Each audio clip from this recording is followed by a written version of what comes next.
Hello everyone, my name is Shubham and today I am going to talk about double blind control trial and Nuremberg trial. We are going to see first double blind control trial.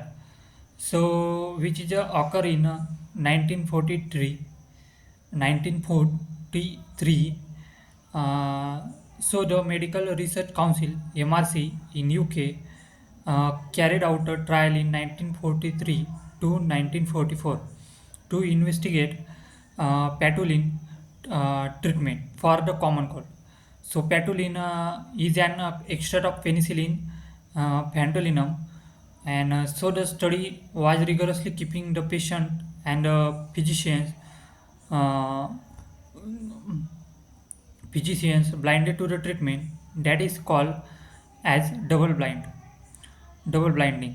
So the allocations of treatment was done using an the treatment in stick rotation in separate rooms and counterfoil separately and detach the code to patient and visit the doctor to visit the doctor. So the statistics or statistician consider this an effective transfer uh, concurrent allocation. However, the trial, the outcome of trial was disappointing as the analysis analysis of trial data did not show any productive effect of patulin.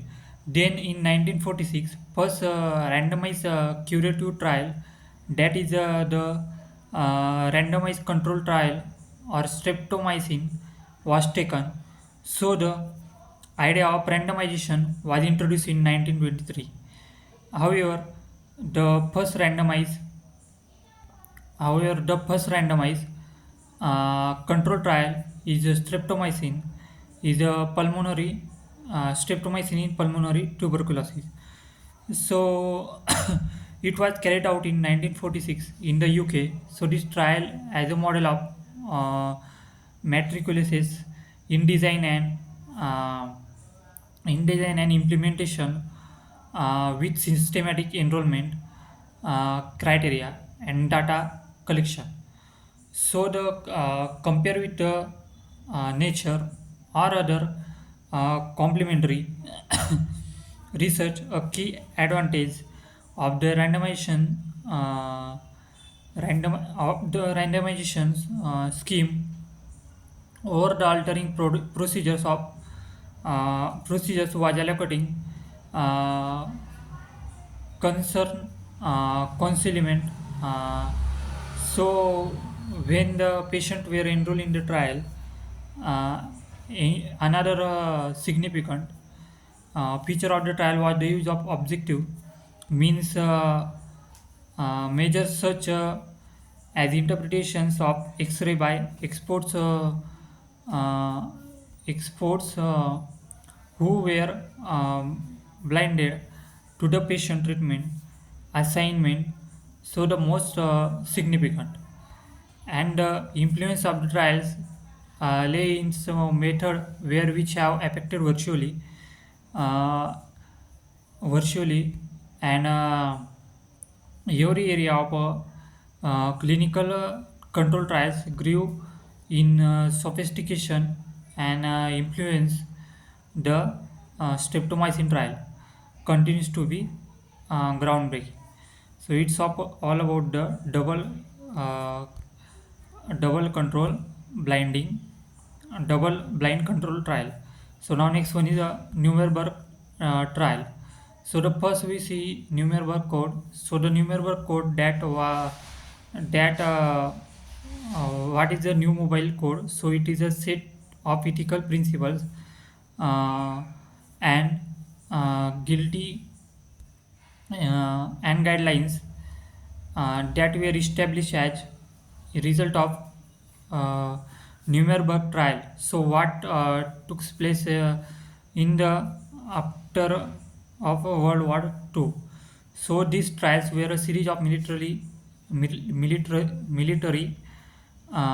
tribunals held to prosecute prominent leaders of Nazi government or Nazi Germany for war crime against the humanity and other atrocities committed during the war. And so the Nuremberg trial was conducted by the Allied powers, primarily the United States and United Kingdom and Soviet Union and France. So they aim to bring Nazi leaders to the justice for the involvement of horrific uh, medical experiment on the concentration camp. In its another unethical human experimentation during the uh, during the war. So in this trial, out of 23 doctors is were found guilty, and the death sentences was given to them.